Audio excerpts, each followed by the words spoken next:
Short stories bye Ananya में आप सबका स्वागत है। आज की कहानी है खिलौना। शादी के बहुत सालों तक निसंतान रहने वाले राजन के माता पिता ने बहुत सारे मंदिरों में आराधना की, बहुत लोगों की सेवा की, बहुत पूजा अर्चना की। बहुत सालों के बाद राजन के आने की खुशी से दोनों फूले नहीं समा रहे थे। उन्हें समझ नहीं आ रहा था कि अपने बच्चे के लिए क्या करें क्या ना करें। समय बीतता गया और देखते ही देखते राजन बड़ा हो गया, इतनी बड़ी संपत्ति का इकलौता वारिस। राजन ने जब थोड़ा बहुत बिजनेस संभाल लिया तब उसके पिता ने उसकी शादी की बात चलाई, अपने सबसे अच्छे दोस्त की बेटी राधा के साथ, जो बहुत सुंदर, सुशील और संस्कारी थी। राधा अपने आने वाली जिंदगी में राजन के साथ बहुत खुश रहना चाहती थी और राजन को याद करते हुए वो गुनगुनाने लगती है। उनसे मिले नजर कि मेरे होश उड़ गए, ऐसा हुआ सर, ऐसा हुआ सर, ऐसा हुआ सर कि मेरे होश उड़ गए। कुछ ही दिनों में राधा और राजन की बहुत धूमधाम से शादी हो गई। शादी के बाद राधा, जो एक मिडिल क्लास फैमिली को बिलोंग करती थी, खुद को बहुत खुशकिस्मत समझती थी कि उसे इतने प्यार करने वाले लोग मिले, इतनी बड़ी बड़ी गाड़ियाँ, इतना बड़ा घर, इतने नौकर चाकर। बस राजन ही थोड़ा उससे दूर रहा करता था, क्योंकि बिजनेस के मामले में उसे अक्सर बाहर जाना पड़ता था। सब कुछ बहुत अच्छे से चल रहा था। राजन के माता पिता तो उन दोनों को देखकर खुशी से फूले नहीं समाते थे।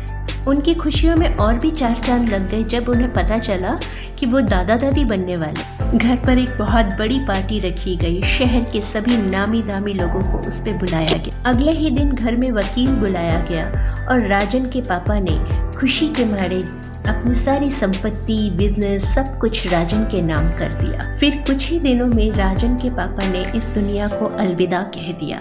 उसके बाद तो जैसे राधा की जिंदगी ने एक यू टर्न ही ले लिया। सब कुछ जैसे बदल गया था उसके लिए। अचानक ही उसका मिसकैरेज हो जाता है। डॉक्टर भी इसकी कोई वजह ढूंढकर नहीं निकाल पाते। इस मुश्किल वक्त पर जिस समय राजन की सबसे ज्यादा जरूरत थी राधा को, राजन उसके पास नहीं था। फिर धीरे धीरे राधा को राजन के बारे में पता चला कि राजन किसी और से प्यार करता है। राधा ने जब इस बारे में राजन से बात की तो उसका जवाब सुनकर राधा के होश ही उड़ गए थे।